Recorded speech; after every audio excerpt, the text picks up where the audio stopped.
નમસ્કાર મિત્રો, આજે સીધું ને સટમાં નરેન્દ્ર મોદીએ આવ કોળી પગ પર કર્યું છે એની આપણે વાત કરવાના છીએ. માનનીય વડાપ્રધાન નરેન્દ્ર મોદી અમેરિકા જાય છે. અમેરિકી પ્રેસિડેન્ટ ડોનાલ્ડ ટ્રમ્પને મળે છે. ડોનાલ્ડ ટ્રમ્પ એમને રિસીવ કરવા માટે દરવાજે ઊભા નથી રહેતા. પહેલું અપમાન એ, બાકી એમને ગગલાવાના હતા એ ગગલાવી લીધા, અને માનનીય વડાપ્રધાનને છોકરા રમાડવાની બહુ આદત. એલન મસ્કની સાથે મંત્રણા કરે છે ભાઈશ્રી. શું મંત્રણા કરે છે એની વિગતો તો અમેરિકામાં બેઠેલા આપણા પત્રકાર મિત્રોએ પણ જાણવાની ઈચ્છા જાહેર કરી હતી, પરંતુ એમણે જણાવી નહીં. પણ એ બેઠકમાં, મંત્રણા બેઠકમાં, આપણા રાષ્ટ્રીય સુરક્ષા સલાહકાર ડોભાલ અને વિદેશ મંત્રી જયશંકર સહિતના મહાનુભાવો પણ ઉપસ્થિત હતા, અને માન્ય વડાપ્રધાન એલન મસ્કના, ટ્રમ્પના એડવાઇઝર જે છે, એમના છોકરાઓને રમાડી રહ્યા હતા. હવે વારો એલન મસ્ક નરેન્દ્રભાઈને રમાડવાનો કરી રહ્યા છે, એમનો વારો કાઢી રહ્યા છે. એલન મસ્ક ધંધો કરનારો માણસ છે. ટેસ્લા કાર ભારતમાં વેચવા માટે એને રસ પડે.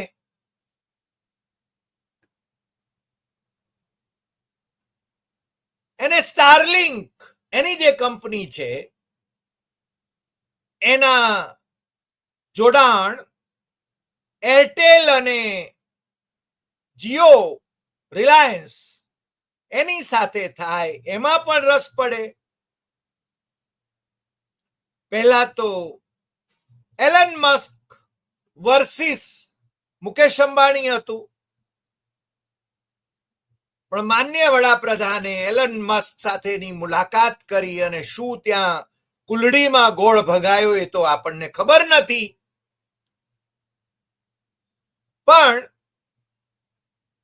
એરટેલના ચેરમેન સાથે કરાર થયા એના બીજે જ દિવસે જીઓ સાથે પણ કરાર થઈ ગયા.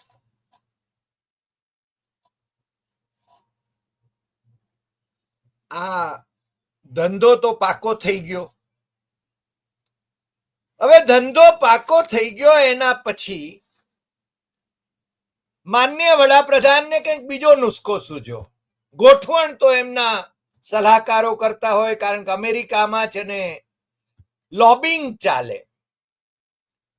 એમણે પણ કોઈક લોબિંગ વાળાઓને હાયર કર્યા હશે. એના ઉપર ક્યારેક ભવિષ્યમાં આપણે વાત કરીશું. એમણે પોડકાસ્ટ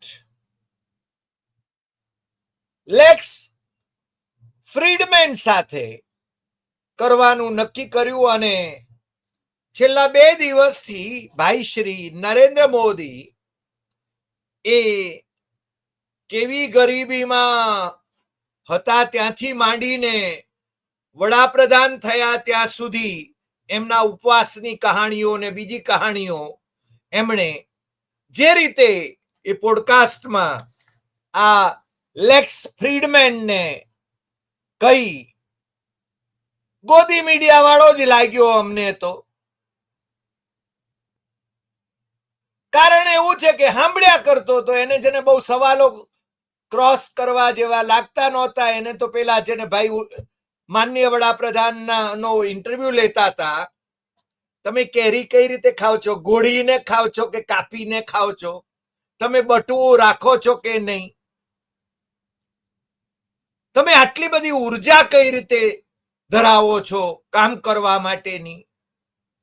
આવા જે ગોદી મીડિયાના સવાલો હોય એ ગોદી મીડિયા જેવા જ આ ભાઈશ્રી લાગ્યા. અમે એમના વિશે રિસર્ચ પણ કરી. એ ભાઈ રશિયન છે અને રશિયા તૂટ્યું, યુએસએસઆર તૂટ્યું, એમાંથી ઘણા બધા દેશો થયા. એટલે આમના મા બાપ છે ને એ અમેરિકા ભણી ગતિ કરી ગયા અને લેક્સ ફ્રીડમેન એ ત્યાં જ ભણ્યા અને ત્યાં જ ટેકનોલોજીસ્ટ થયા અને વગેરે વગેરે વગેરે. અને પાછા પોડકાસ્ટ પણ કરે છે. એમની કંપનીને કોઈ ધંધો ભારત સરકારે આપ્યો છે કે નહીં એ અમને ખબર નથી હો. એ તપાસનો વિષય છે, ઇન્વેસ્ટિગેટિંગ જર્નલિઝમનો વિષય છે. પણ આ જે માનનીય વડાપ્રધાને જે પોડકાસ્ટની અંદર ઐતિહાસિક ઇન્ટરવ્યુ આપ્યો, કારણ કે ભારતમાં તો પત્રકારો સાથે પ્રેસ કોન્ફરન્સ કરતા જ નથી, 11 વર્ષ થયા. ત્યાં આગળ ટ્રમ્પભાઈ એમને કદાચ ભેરવી દે છે એટલે એમણે થોડું ઘણું બોલવું પડે છે, પણ એ મૂંગા રહેવાનું વધારે પસંદ કરે છે. એમની પાછળ બેઠેલા એમને અંગ્રેજી સમજાવે છે, ટ્રમ્પભાઈ હું અંગ્રેજીમાં બોલી રહ્યા છે, પણ માનનીય વડાપ્રધાન એ મૌનમ શરણમ ગચ્છામી કરવાનું વધારે પસંદ કરે છે અને બોલે ત્યારે ભાંગરો વટાઈ જાય છે. આપણે જાણીએ છીએ. અમને કેટલાક મિત્રો કહે છે કે એમના કોરોના વખતના કેટલાક કામો એમ કે બહુ સારા હતા, બહુ સારા હતા. ભાઈ પણ એના માટે તો રોજ પબ્લિસિટી કરે છે. અમે કઈ પીઆરઓ નથી, અમે પત્રકાર છીએ અને પત્રકારનો ધર્મ છે સત્તામાં બેઠેલા લોકોને સવાલ કરવાનો. એ પછી કોંગ્રેસ હોય કે ભારતીય જનતા પાર્ટી હોય કે કમ્યુનિસ્ટ પાર્ટી હોય કે ડીએમકે હોય, દિલ્હીમાં જે સત્તામાં બેઠું હોય એને સવાલ કરવો એ અમારો ધર્મ. બાકી તો માહિતી ખાતું હોય છે, પીઆઈબી હોય છે, દૂરદર્શન હોય છે. દૂરદર્શન ખોલો એટલે ભાઈશ્રીની કથા ચાલુ જ હોય છે. એટલે અમારે કઈ એમના પેલા પીઆરઓ થવામાં જરાય અમને રસ નથી. એટલે હવે પછી શીખ નહીં આપતા. જે મિત્રોએ અમને શીખ આપી છે એમને કહીએ છીએ. પણ આ ભાઈ એલન મસ્કે ધંધો તો કરી લીધો અને આજે આ પોડકાસ્ટ 2 દિવસથી જે હાલતો હતો એ પોડકાસ્ટ એને હાવ ધોઈ નાખે એવું કામ એલન મસ્કે કરોડો રૂપિયા ઇન્વેસ્ટ કરીને જે સોફ્ટવેર તૈયાર કર્યું, ગ્રોક 3, એ ગ્રોક 3 એ એક જ દિવસમાં નરેન્દ્ર મોદીને બેનકાબ કરી નાખ્યા. તમારે અજમાવી જોવું હોય તો અજમાવી જોજો. તમારું એક્સ ઉપર અકાઉન્ટ હોય તો તમે છે ને ગ્રોક પર જઈને સવાલ પૂછજો. આર્ટિફિશિયલ ઇન્ટેલિજન્સ છે, એને સોફ્ટવેર ડેવલપ કર્યું છે અને એ પાખંડીઓને બેનકાબ કરવાનું કામ કરવા માટેનું સોફ્ટવેર છે અને સાચું બોલે છે. અને આજે તો આખો દિવસ બધા લોકોએ એના ઉપર છે ને સવાલો કર્યા અને સૌથી વધારે સવાલો તો માનનીય વડાપ્રધાન ઉપર કર્યા, આરએસએસ ઉપર કર્યા, બીજેપી ઉપર કર્યા, સાવરકર ઉપર કર્યા. અને એમના છે ને એમના જે એ પ્રચારના જે ઢોલ પીટતા હતા એને છે ને એ ઢોલ ફોડી નાખ્યા. આને જે જુઠ્ઠાણાઓ ઓકતા હતા,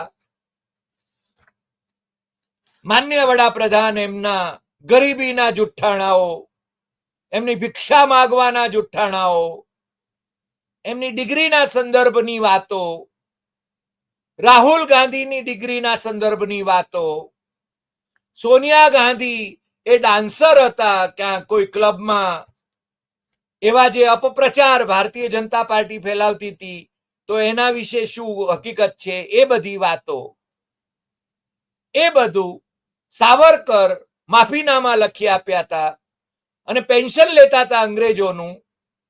આ બધી વાતો છે ને આ એલન મસ્કના આ સોફ્ટવેરે ગ્રોક 3 ફટાફટ જવાબો આપ્યા. એટલે પેલા ભાઈએ જે લેક્સ ફ્રીડમેને જે માન્ય વડાપ્રધાનના 45 કલાકના ઉપવાસ સહિતની જે વાતો હતી પોડકાસ્ટની અંદર, અને એમના મિત્ર બરાક સાથે જે ગપ્પા મારવાની વાતો કરતા હતા,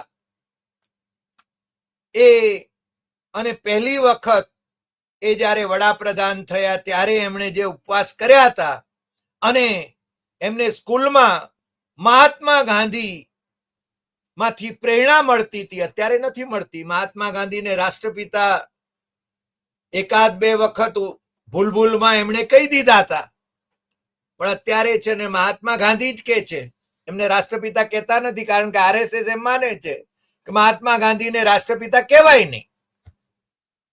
આરએસએસે આઝાદીની ચળવળમાં ભાગ લીધો નહોતો એ વાત પણ છે ને એલન મસ્કના આ સોફ્ટવેરે પ્રશ્ન પૂછનારાઓને કહી દીધું. એટલે ભક્તગણ પાછું છે ને વટક્યું. ભક્તગણે કહ્યું કે આ તો એલન મસ્કની કોન્સ્પિરસી છે. અલ્યા ભાઈ, તમારા સર્વોચ્ચ નેતા અને વિશ્વગુરુ એટલે અમે વિશ્વગુરુ કોણ ગણે છે એ તો પોતે જ પોતાના ઢોલ પીટે છે. એ છે ને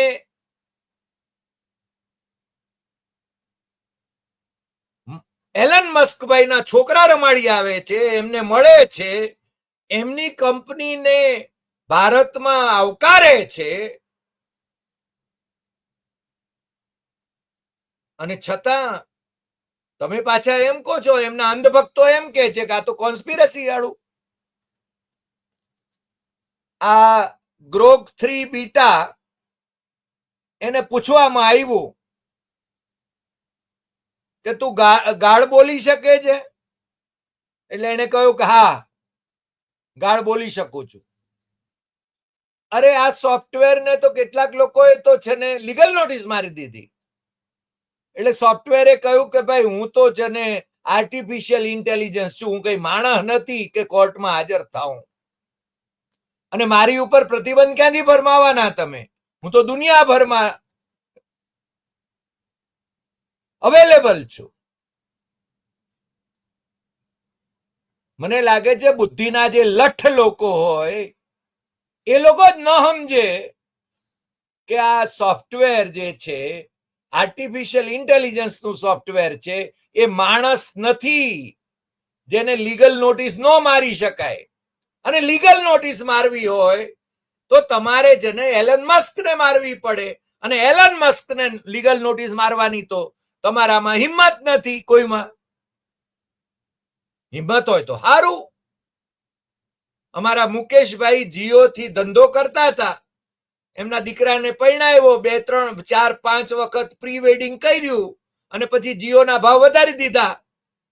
ખર્ચો કર્યો તો એટલે આવક તો કરવી પડે ને. હવે એમના ધંધામાં તમે એલન મસ્કને પાછો ઘુસાડ્યો. કોણે ઘુસાડ્યો? તમે ઘુસાડ્યો. એ તો એલન મસ્કની સાથે સ્પર્ધામાં હતા. એરટેલના સુનિલ ભારતી મિત્તલ એ એલન મસ્ક સાથે કરાર કરવાના હતા, એની સાથે રહીને જીઓ સાથે સ્પર્ધા કરવાના હતા. તો ત્યાં તો પછી છે ને કંઈક સંજોગો એવા આકાર લઈ બેઠા કે આગલા દિવસે મિત્તલ સાથે કરાર થયા અને બીજે દિવસે રિલાયન્સ સાથે કરાર થયા. સમજાય છે કઈ? હવે આ એલન મસ્ક ને તમે જેને ભારતમાંથી કાઢવાના એમ કાઢો ને. અમેરિકામાં ટ્રમ્પભાઈની હાથે તો તમે જેને વાત કરવામાં શૌર્ય બતાવી શકતા નથી. ટેરિફ ઓછા કરીને જાઓ છો અમેરિકા. આમ તો માય ડિયર ફ્રેન્ડ કહેતા હતા એમના માટે હાઉડી મોદીમાં અગલી વાર ટ્રમ્પ સરકાર કર્યું હતું ને ભારતમાં નમસ્તે ટ્રમ્પ કરીને કોરોના લાવ્યા હતા. અને પછી ગયા સપ્ટેમ્બરમાં મળ્યા નહીં. ટ્રમ્પભાઈએ લખ્યું હતું કે my friend Modi is coming to meet મી, પણ એ તો ભાઈ મોદીભાઈ તો એમ લાગ્યું કે આ તો કમલા હેરિસ જીતી જશે એટલે ભાઈ મળવા ન ગયા.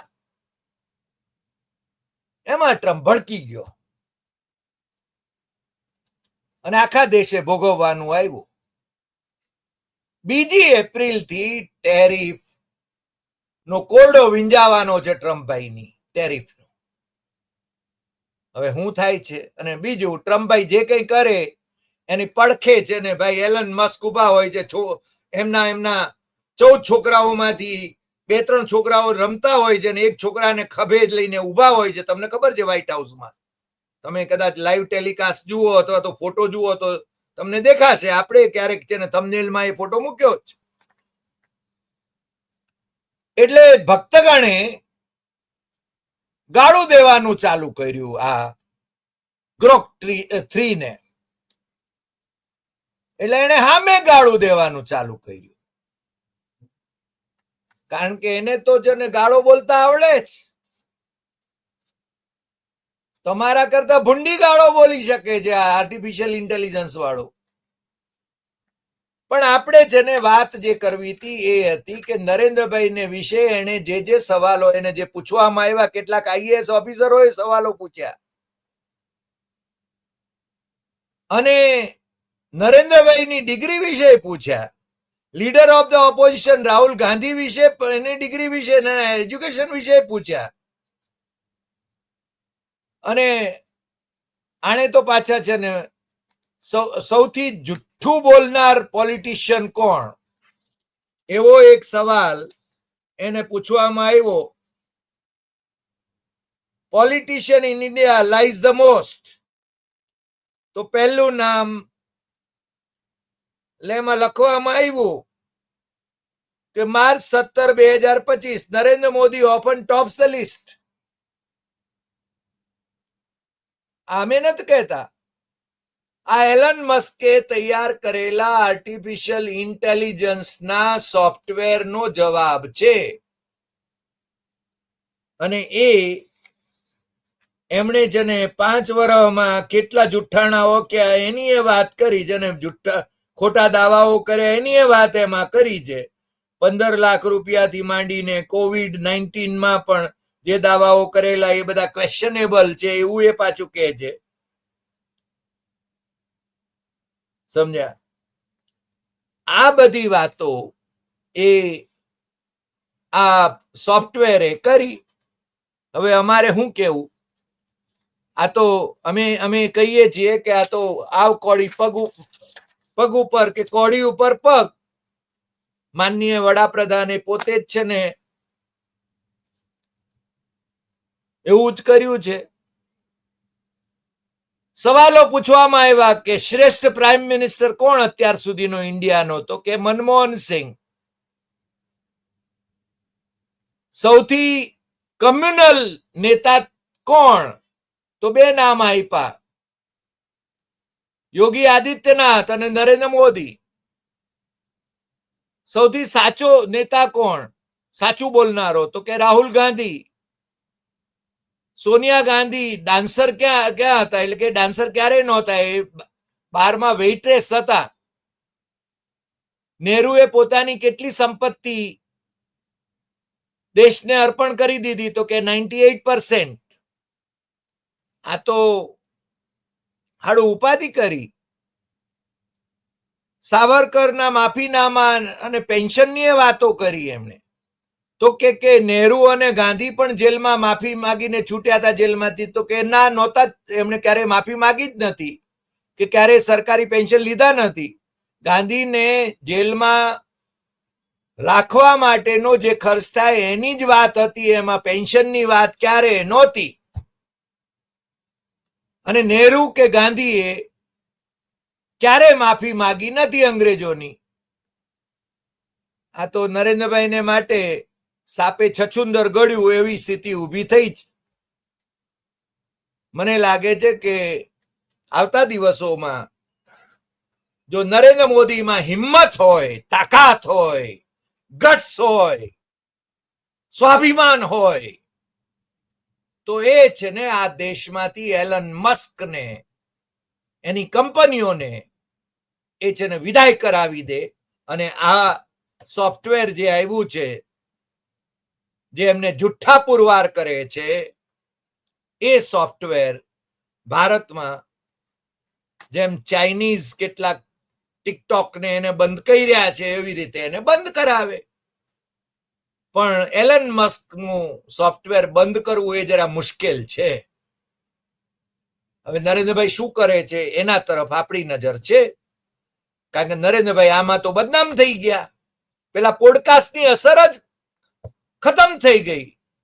મોટા ઉપાડે પોડકાસ્ટમાં એમણે છે ને બોધ વચનો કયા હતા, રૂડા રૂપાળા. શાળાઓમાં ભણાવવા માટે પણ કદાચ કેટલાક લોકોએ, અમારા મિત્ર જે પેલો મગરનું બચ્ચું લઈને આવતા હતા એ કથા લખી હતી, એ કદાચ આમાંથી પણ બીજી કથાઓ ઊભી કરે. એટલે હવે નરેન્દ્રભાઈ શું કરે છે, એલન મસ્કની સામે શું પગલા લે છે, એ હવે જોવાનું છે. આપણે ત્યાં સુધી પ્રતીક્ષા કરીએ. આપણે તો રાહ જોવામાં શું વાંધો છે. આજે આટલી વાત.